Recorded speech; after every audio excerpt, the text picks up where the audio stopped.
Hey ladies, if you have been feeling really confused about the conflicting information out there on social media, on the internet about nutrition and fat loss, I'm here to help you today to simplify that. I'm Teresa, registered dietitian and certified personal trainer. I have a passion for helping women understand how to eat, how to nourish your body, fuel your body, train strong, really train and fuel for life, but also in the context of going for fat loss goals or optimizing your body composition. And in today's video, I'm going to help you simplify nutrition for fat loss. Because guess what?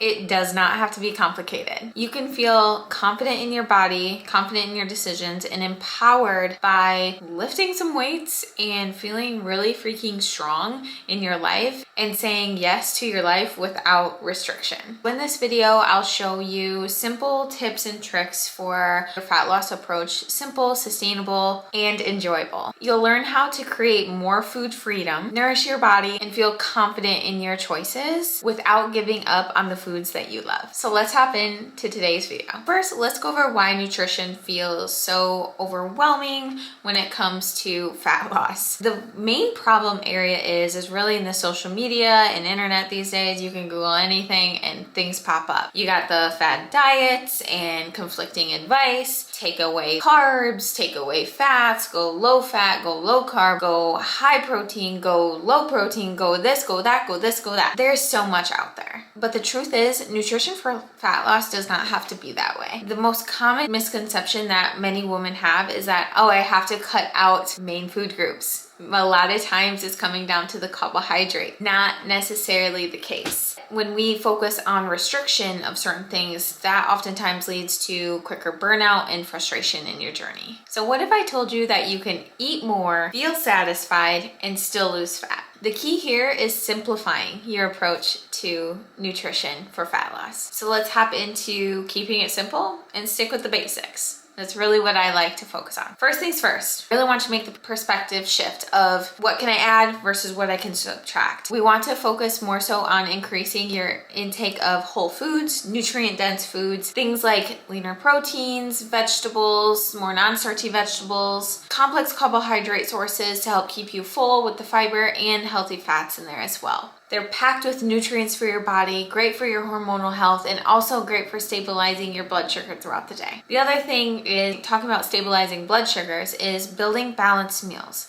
So what I mean by that is you can create a meal just by looking at the plate. I always like to say you want to have at least 4 to 5 ounces and like a quarter of that plate of a protein source, a main protein source, and then a quarter of that plate goes to starch or the complex carbs or carbohydrates, like your rice, potato, grains, things like that, in that corner. And then we want to volumize your meal with the non-starchy vegetables, things like the broccoli, cauliflower, carrots, asparagus, like all those, the color. We want to increase color on your plate and make sure that's half so we get that volume and fiber to help with the satisfaction factor and help with that stabilization of blood sugars along paired with the protein. And then we want to add the fats there for that hormone support onto that plate. You really don't have to do this perfectly every single time, but in general, start there. Aim for that balance most of the time, for especially start with lunch and dinners. Aim for that and see how that impacts you.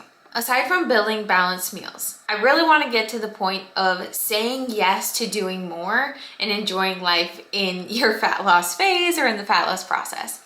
Like I said before in the beginning of this video, fat loss does not have to be this restriction and you can't go out, you can't be social or anything like that. One of the most empowering things you can do is say yes to more freedom and say yes to more food and variety and things like that on your journey. What this means is giving yourself permission to go out and enjoy your favorite meals, go out and have some fun without that guilt that follows you after. Fat loss doesn't mean you give up social events. It doesn't mean you give up date nights, family dinners, or anything like that. You can have goals and still live your life. So how do you do it? Okay, like how do you apply this? I'm saying, okay, say yes to more things, say yes to social occasions, but you're like, oh man, like if I say yes to pizza night, I'm gonna eat the whole pizza. Okay, now we gotta backtrack. Why do you think you wanna eat the whole pizza? Probably because your thoughts are like, oh girl, you shouldn't eat today because you're having pizza, and then you're not eating all day, and then you get to the pizza and then you're super hungry, and then you're like, okay, I just ate the whole pizza. You know, we have to take the, what can I add? Give yourself permission to go out. Give yourself permission to eat all foods. Like, don't say good or bad, good or bad. We have nutrient dense options and we have less nutrient dense options for food.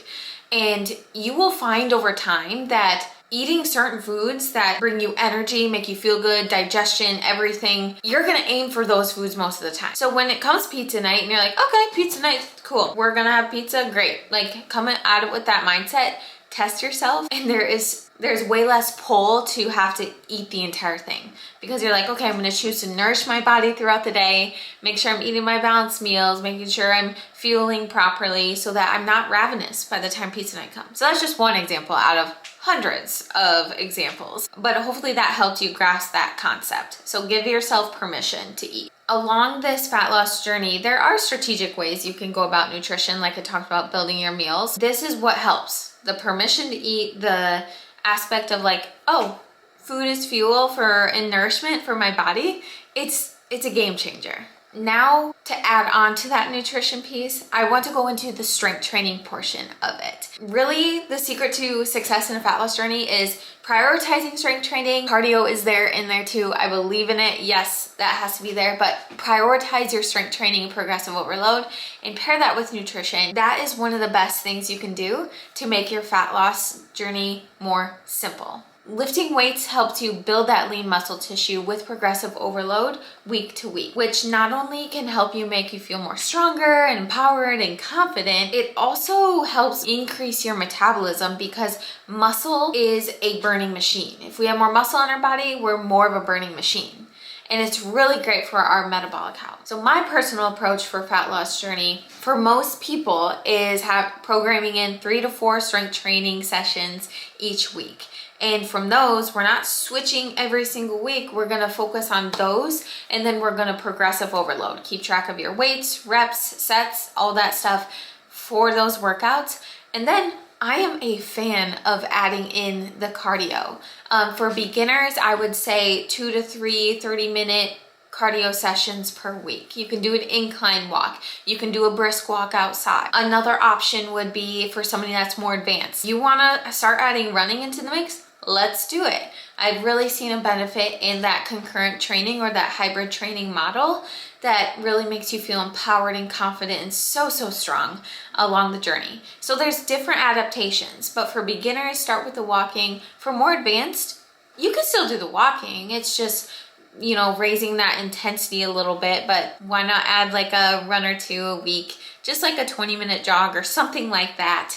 But it's more, I will tailor that to that person's individual needs. And the other thing is that more muscle, you can enjoy more food freedom, because your body will naturally be burning more calories at rest. So it's really a win-win when you think about it. And more muscle does not mean you're becoming this muscle mommy or the Incredible Hulk. Like, you can eat more and burn more just by sitting at rest. So if you focus on building muscle and consistent training week to week paired with that nutrition, you could burn fat more efficiently and more sustainably for a longer period of time after the fact when that fat loss phase is done. So in order to create that food freedom mindset, I want to go over just a few tips that I have to incorporate mindful eating into your practice. My focus for my clients and myself is to pair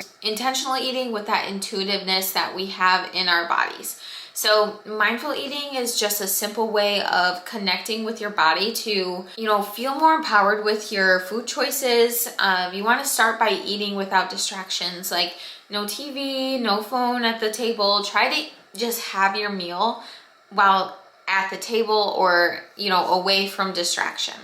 Second thing is that following that hunger fullness scale, oftentimes this is something that comes with time and practice to understand your own body's cues. So we have the hunger scale from 1 to 10. 1's hangry, 10's like unbuttoning my pants, I'm bent over, almost feeling sick. And then we want to be more in that 5 to 6 range on that hunger scale. So when you are, I am a fan of tracking macros and making sure, are we fueling your body properly and enough for the energy you're expending?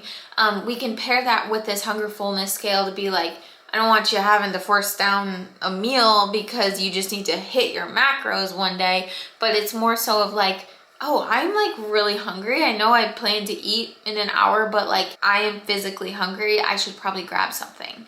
That's where you practice that hunger fullness. And then we want to focus on the nourishment and not just the calorie number. So again, I'm into macros. Macros are a little bit different than calories. When we want to focus on nourishment, we're like, okay, how many grams of protein, carbs, fats am I fueling my body with? Because protein's for that lean muscle, carbs for that energy, brain energy, even your thyroid health, and then your fats are for hormone production, things like that. All three work for all of those different things, but in nature, we want to make sure that we're nourishing our body with the foods that have the vitamins and minerals to make us feel energized and help us sleep better and that kind of thing, and perform better in the gym. So last thing here is the mindset piece of fat loss is not this quick fix. Not a 2-week thing, not a 4-week thing. It is a process. It could take somebody anywhere from 3 months to 6 months in their phase, depending on where you're coming from. If you're in it for the fat loss, I want you to think long term. I don't want you thinking I'm dropping 10 pounds in a week kind of approach. I want you to think really small increments that then once you're done with the fat loss phase, you're sustaining that because you've built habits during that time that last you a lifetime and benefit your overall well-being. Another tip here is celebrating the small wins along the way. So we often get this, I sometimes do struggle with this, of like getting this shiny object syndrome. Like we're going for this big goal and we want the big goal and we forget about all the small stuff we did in the time. So what I do on a week-to-week basis is I'll sit down like on a Sunday and I'll be like, okay, what things went well this last week? What do I want to improve this week if I didn't reach those last week? So it's a continuous cycle of evolving in whatever phase of fitness, whatever phase of health I am in at the time, and you continuously meet up with that so that way you're always checking in, like it's that accountability for yourself. And my final thoughts here wrapping up this video is that I really want this video to be giving you some ideas and ways to think about your fat loss journey if it has been a struggle for you in the past.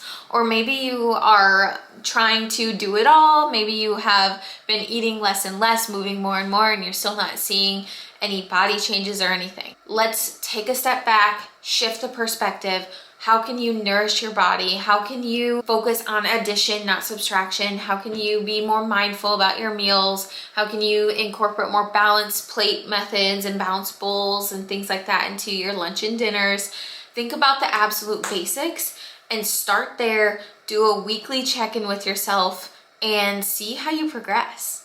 So thank you so much for tuning in to today's video. I am so happy that you took the time to watch this. Like and subscribe if you really like this content. I'm gonna be posting more women's health and fitness tips for fat loss specifically, and just to make it a more sustainable and empowering approach for you. So stay strong, stay nourished, and I will see you in the next video.